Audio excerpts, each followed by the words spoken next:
اعوذ باللہ من الشیطان الرجیم، بسم اللہ الرحمن الرحیم۔ میرے معزز سامعین و ناظرین طلبہ، السلام علیکم۔ تو آج ہم پڑھیں گے بی ایڈ 1.5 کوڈ 8601 باب نمبر 2 سبق کی منصوبہ بندی، اور سوال نمبر آج ہم پڑھیں گے 9۔ تو چلتے ہیں اپنے آج کے سوال کی جانب۔ سوال نمبر 9 ہے، سب کی منصوبہ بندی کے اقدامات کی وضاحت کریں، ہر مرحلے کی اہمیت زیر بحث لائیں، نیز بتائیں کہ اساتذہ ان مراحل کے ذریعے تدریس میں زیادہ فوائد کیسے حاصل کر سکتے ہیں۔ جواب: سب کی منصوبہ بندی کے مراحل۔ کمرہ جماعت کی سرگرمیوں کے منصوبہ جات پر روزانہ عمل درآمد استاد کو مؤثر بنانے میں مدد فراہم کرتا ہے۔ استاد کو سبق کی منصوبہ بندی کے حوالے سے مختلف مراحل سے گزرنا پڑتا ہے۔ مندرجہ ذیل مراحل ابتدائی سبق کی منصوبے تیار کرنے میں اساتذہ کی رہنمائی کرتے ہیں۔ ان میں ہر مرحلہ سوالات کے سیٹ پر مشتمل ہے۔ نمبر 1، تدریسی مقاصد کا خاکہ۔ سبق کے مقاصد کو ایسی صورت میں پیش کیے جائیں جس سے پتہ چلے کہ سبق کے اختتام پر طلبہ کیا کامیابی حاصل کریں گے۔ بحیثیت استاد پہلے مرحلے میں یہ تعین کیا جاتا ہے کہ آپ طلبہ کو کیا سکھانا چاہتے ہیں اور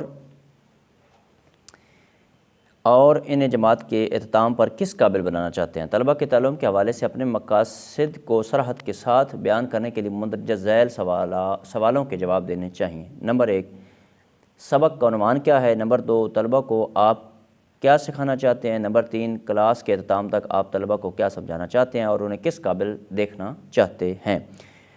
نمبر 4 ہے، آپ پیش کیے جانے والے سبق سے طلبہ کو آگے کہاں لے جانا چاہتے ہیں؟ جب آپ کلاس کے حوالے سے تعلیمی مقاصد کا خاکہ تیار کر لیں تو ان کی اہمیت کے حوالے سے درجہ بندی کریں۔ یہ مرحلہ آپ کو کلاس کے لیے مختص وقت کو بھرپور طریقے سے استعمال کرنے اور تعلیم مقاصد کو حاصل کرنے میں مدد فراہم کرے گا۔ اس سلسلے میں مندرجہ ذیل سوالوں کا خاص خیال رکھیں۔ نمبر 1، وہ کون سے اہم تصورات، نظریات اور مہارتیں ہیں جنہیں آپ طلبہ کو سکھانا اور برے کار لانے کے قابل بنانا چاہتے ہیں؟ نمبر 2، یہ تصورات، نظریات اور مہارتیں اہم کیوں ہیں؟ نمبر 3، وقت کم ہونے کے باوجود کن نکات کو نظر انداز نہیں کیا جا سکتا؟ نمبر 4 ہے، کن کو چھوڑا جا سکتا ہے؟ تو نمبر 2 ہے تعارف تیار کرنا۔ تدریسی مقاصد کے تعین ہر ایک کی اہمیت کے مطابق انہیں صراحت کے ساتھ بیان کرنے کے بعد اگلا مرحلہ طلبہ کے لیے مخصوص سرگرمیاں ڈیزائن کرنے کا ہوتا ہے۔ چونکہ اس وقت طلبہ موضوع سے آگاہ ہو چکے ہوتے ہیں، اس لیے ضروری ہے کہ سبق شروع کرنے سے قبل طلبہ سے پس منظر کے بارے میں معلومات لی جائیں۔ موضوع سے متعلق طالب علم کی معلومات کو جانچنے کے لیے آپ سوال یا سرگرمی سے آغاز کر سکتے ہیں۔ مثلاً آپ طلبہ سے کہہ سکتے ہیں کہ آپ میں سے کس نے یہ پہلے سن رکھا ہے، ہاتھ کھڑا کریں، یا آپ انہیں کاغذ پر اس کے بارے میں کچھ لکھنے کا بھی کہہ سکتے ہیں۔ یہ اضافی معلومات نئے تصورات کے حوالے سے تعارف اور تعلیمی سرگرمیاں ترتیب دینے میں مدد فراہم کرتی ہیں۔ موضوع کا تعارف تخلیقی انداز میں تیار کیا جانا چاہیے جس سے غور و فکر کا موقع ملے۔ آپ طلبہ کو شریک کرنے کے لیے مختلف طریقے اختیار کر سکتے ہیں۔ اس سلسلے میں آپ ذاتی قصہ، تاریخی واقعہ یا کوئی حقیقی مثال پیش کر سکتے ہیں، جبکہ ویڈیو کلپ، عملی اطلاق اور مسئلے کے حل وغیرہ کے ذریعے بھی طلبہ کی شرکت کو بڑھایا جا سکتا ہے۔ تعارف کی منصوبہ بندی کے لیے مندرجہ ذیل سوال کارآمد ثابت ہوتے ہیں۔ یہ کیسے پتہ چلے گا کہ طلبہ مذکورہ عنوان کے بارے میں کچھ جانتے ہیں یا نہیں؟ نمبر 2، موضوع کے حوالے سے وہ کون سا عمومی تصور یا ابہام ہے جس سے طلبہ پہلے سے واقف ہو سکتے ہیں؟ نمبر 3، موضوع کا تعارف کیسے کرانا چاہیے؟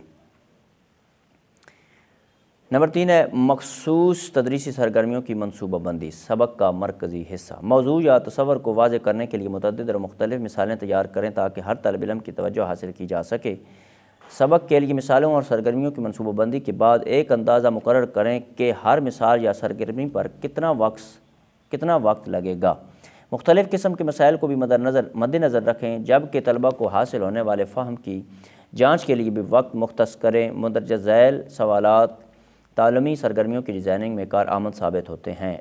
نمبر 1، موضوع کو واضح کرنے کے لیے کیا کیا جائے؟ نمبر 2، موضوع کی مختلف انداز میں وضاحت کے لیے کیا کیا جانا چاہیے؟ نمبر 3، موضوع میں طلبہ کو کیسے شریک کیا جا سکتا ہے؟ نمبر 4، حقیقی زندگی سے متعلق مثالیں، مواصلات اور وہ حالات کون سے ہیں جس سے طلبہ موضوع کو بہتر طور پر سمجھ سکیں؟ نمبر 5، موضوع سے متعلق بہتر فہم حاصل کرنے کے لیے طلبہ کو کس قسم کی مدد کی ضرورت ہے؟ نمبر 4 ہے، فہم جانچنے کی منصوبہ بندی۔ اس مرحلے تک مختلف مثال کے ساتھ موضوع کی وضاحت ہوتی ہے۔ اس وقت ضرورت اس امر کی ہوتی ہے کہ دیکھا جائے طلبہ موضوع کو کس حد تک سمجھ سکے ہیں، اس لیے طلبہ کے تعلم کو جانچنے کے لیے منصوبہ بندی کرنا پڑتی ہے۔ طلبہ کے فہم کو جانچنے کے لیے مخصوص سوال سوچ کر قلم بند کر لیے جانے چاہیے اور ان کے متوقع جوابات بھی سوچ لیے جانے چاہیے۔ نیز یہ بھی فیصلہ کریں کہ طلبہ ان سوالوں کا جواب زبانی دیں گے یا تحریراً۔ اس مرحلے کی منصوبہ بندی کے لیے استاد کو خود سے مندرجہ ذیل سوال کرنے چاہیے۔ نمبر 1، طلبہ کے فہم کو جانچنے کے لیے کون سے سوال کیے جائیں۔ نمبر 2، طلبہ کیسے ظاہر کریں گے کہ وہ سمجھ رہے ہیں یا ہدایات پر عمل کر رہے ہیں۔ نمبر 3، تعلیمی مقاصد کی فہرست پر دوبارہ نظر ڈالتے ہوئے غور کریں کہ ایسی کون سی سرگرمی ہو سکتی ہے جس سے پتہ چل سکے کہ فہرست میں موجود تمام تعلیمی مقاصد حاصل ہو چکے ہیں۔ اس کے بعد فیصلہ کریں کہ کون سے سوال بحث کے لیے مفید ثابت ہو سکتے ہیں اور کن سوالوں سے طلبہ کے موضوع سے ہٹنے کا امکان ہے۔ کوشش کریں کہ تعلیمی مقاصد کے اصول اور طلبہ کے فہم میں توازن قائم رکھیں۔ نمبر 5 ہے سبق کا خلاصہ اور جائزہ تیار کریں۔ کمرہ جماعت میں پیش کیے جانے والے مواد خلاصے کی صورت میں دہرایا جانا چاہیے۔ کوشش کریں کہ اس خلاصے میں تمام اہم نکات کا احاطہ کیا گیا ہو۔ اہم نکات کو آپ خود بھی پیش کر سکتے ہیں اور طلبہ سے بھی کروائے جا سکتے ہیں، جبکہ تمام طلبہ کو اہم نکات کو تحریر کرنے کا بھی کہا جا سکتا ہے، جس کا بعد میں جائزہ لیا جائے اور دیکھا جائے کہ طلبہ موضوع کو کس حد تک سمجھ سکے ہیں۔ جہاں محسوس ہو کہ طلبہ کسی ابہام کا شکار ہیں تو اسی وقت وضاحت کرتے ہوئے ابہام دور کر دینا چاہیے۔ سبق کو سمیٹنے کے لیے محض اہم نکات کا خلاصہ پیش کرنے پر اکتفا نہیں کرنا چاہیے، بلکہ اس کا اگلے سبق کے ساتھ تعلق بھی قائم کرنا چاہیے۔ طلبہ کو یہ بتانا ضروری ہے کہ پڑھائے جانے والے سبق کا اگلے سبق کے ساتھ کیا تعلق ہے۔ اس سے طلبہ کی اگلے سبق کے لیے دلچسپی بڑھے گی اور وہ پڑھائے جانے والے تصورات اور نظریات کو وسیع تناظر میں دیکھنے لگیں گے۔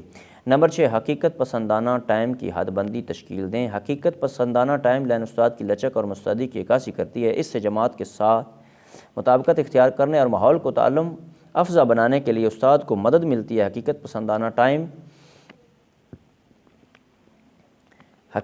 پسندانہ ٹائم لائن بنانے کے لیے مندرجہ ذیل حکمت عملیوں کو اختیار کیا جا سکتا ہے۔ نمبر 1، ہر سرگرمی کے لیے درکار وقت کا اندازہ کرنے کے بعد ان کے لیے اضافی وقت بھی مختص کیا جائے۔ نمبر 2، سب کی منصوبہ تیار کرتے ہوئے ہر سرگرمی کے آگے درکار متوقع وقت تحریر کیا جانا چاہیے۔ نمبر 3، کلاس کے اختتام پر رہ جانے والے سوالات کا جواب دینے اور اہم نکات کا خلاصہ بیان کرنے کے لیے بھی چند منٹ مختص کریں۔ نمبر 4، بچ جانے والے وقت کے لیے بھی کوئی اضافی سرگرمی یا بحث تجویز کریں۔ نمبر 5 ہے لچک داری کا مظاہرہ کریں اور طلبہ کی ضروریات کے مطابق سب کی منصوبے میں تبدیلی کے لیے تیار رہیں۔